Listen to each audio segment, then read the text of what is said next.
School was hard, particularly math. I was that one student that constantly needed help and needed coaches and tutors, but I still couldn't get it. It's just too difficult. And then I found everybody around me just commented, and this is what you need to do, and this is where you need to go, and this is what you should be doing.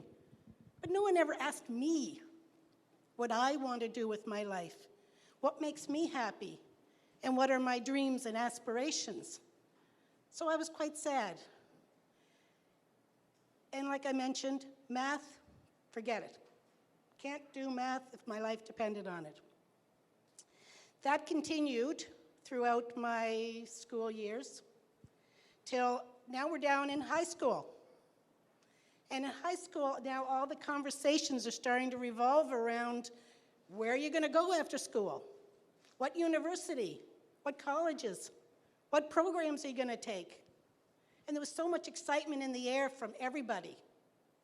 But I wasn't included in those conversations because I was not considered to be someone that could handle going to that level of education. So feeling pretty heartbroken and saying, you know what, this isn't me, isn't it. This can't be all there is. I sat down with our guidance counselor, and he looked me straight in the eyes and he said, Rosemary, do not even think about going to university. It's not for you, and it's way too much money to spend and waste. More importantly, he said that basically all universities are very competitive, and you have to have great marks to get into university, and your marks just won't get you there. Wow, so what can I do then? I mean, there's got to be something else. I'm not just going to go and get a job at Walmart. What am I going to do? I've gotten this education, and I wanted to learn more. He said to me, well, if you really, really wanted to go back to school and continue, I would suggest that you go to the local community college and pick up a skill. You know, learn how to type. Learn some clerical skills so that maybe you can get a job in an office one day. Well, you can imagine how I felt, like throw me under the bus. That's it. No, that's not what I wanted to do. There was more to life than this. One thing I did have, though, in high school was a passion and something that I loved to do, and that was the theater. Yes, here I am back on the stage. I loved the theater, and I loved to dance. One day after a rehearsal from one of the plays I was working on, my director sat down with me and he said, Rosemary, what's wrong? He said, I can see that you're in great pain. And I said, well, I have dreams, I have aspirations, and I have no idea what to do with them. Where do I find these? And he looked me straight in the eyes and he said, there's a great, big, wide world out there, and you've got to go out and explore it. If you stay in this small maritime town, I had to throw that in,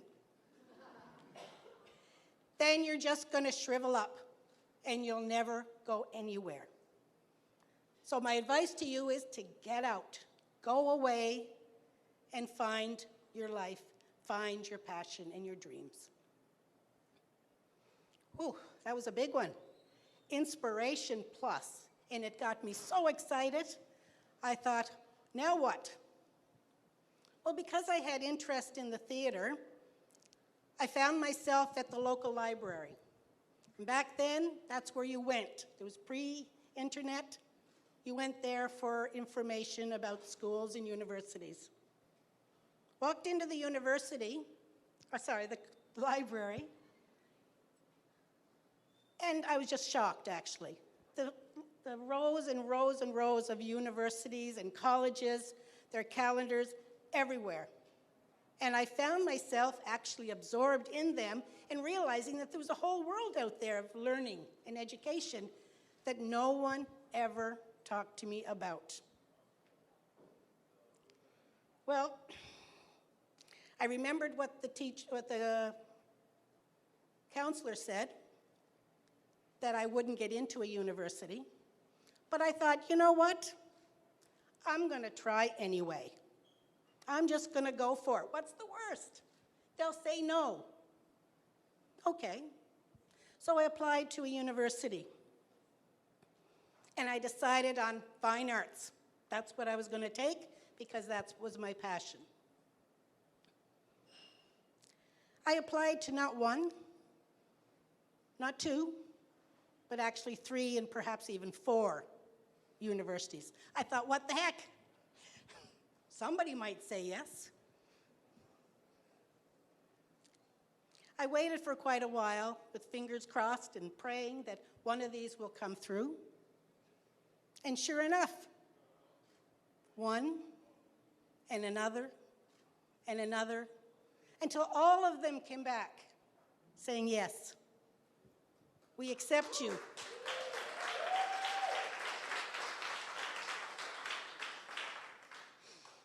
Wow, oh my gosh. I was just in terror, like fear and joy and excitement, and everything was just piling into my head, and I thought, oh my gosh, now I actually even get to choose which one I want to go to. So I made a choice. Now I had to decide, how am I going to get there? It's not driving distance. It was a plane trip. And guess what? I'd never been on a plane before. I've never been on a plane before, and I'm going to go somewhere that I've never been to, have never seen, because I had never been off my tiny little island in the Maritimes. And I'd never been on a plane before. Oh my gosh. The feeling of terror really hit me as I'm going through security at the airport. And the realization that this was actually happening. Sitting down in my seat on the plane, my eyes are clenched tight because I didn't want to see anything. My arms were against the armrests, and I'm sure that if I didn't put holes from my nails into that armrest, I'd be surprised. I'm at the other end. Here I am, to a new life, new beginnings, and so many things unknown. But I was feeling brave, and I was feeling strong, and I said, I'm going to do this. 4 years later, in 4 years, probably the happiest years of my life, I have my degree. And I decided that I wasn't going back home or to the place that was called home, because this was my home now, and I stayed. Now, many decades later, I still remained in that same place with my degree, but that's not where I finished. I continued my education. I got a diploma and more certifications and licensing, and I continue, and I still continue today, decades later, continuing to study. People have asked me, why are you still studying? I said, I'm not dead yet. I'll stop when I can't study anymore. But the big one for me is for a person that grew up not being able to handle school and not being able to handle math in particular. I've spent the last 20 plus years in the real estate and financing industry. And I have helped people, thousands of people, over the years with all of their financial needs and help to make sure that they become wealthy and save as much money as they can. Thank you.